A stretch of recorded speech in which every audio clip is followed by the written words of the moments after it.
on Shabbos is enough, including not going to a synagogue. No, going to synagogue and not going to synagogue does not make any difference. There is so a man, right, must pray 3 times a day, and on Shabbos and Yom Tov there is a special additional prayer called Musaf. Musaf, so Shacharis connects to the morning sacrifice. So there were 2 sacrifices in the Beis Hamikdash. In the morning, right? Morning Tamid. Tamid is continual offering, right? In the morning and in the afternoon. So Shacharis is for morning offering. Mincha is for afternoon offering, and Ma'ariv, like the evening prayer, is actually for.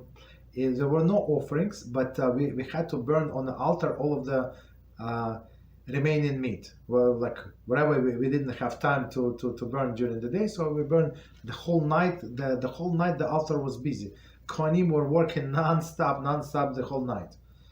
You understand? That's what Mariv services is. So until the dawn. Okay. And on Shabbos there was like extra sacrifice, right?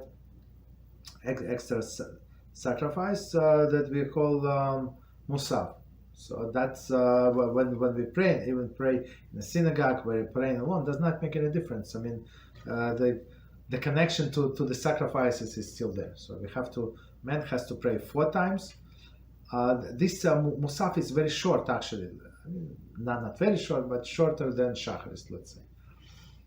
Right, and so women pray 1 time. That's enough. But many women accepted upon themselves the custom to pray twice a day. It's not, of course, they do not pray complete prayer, most of them, but some of them who have time, they pray complete prayer. There is no problem. Okay. So what else? Any other questions? Thank you very much. You're welcome.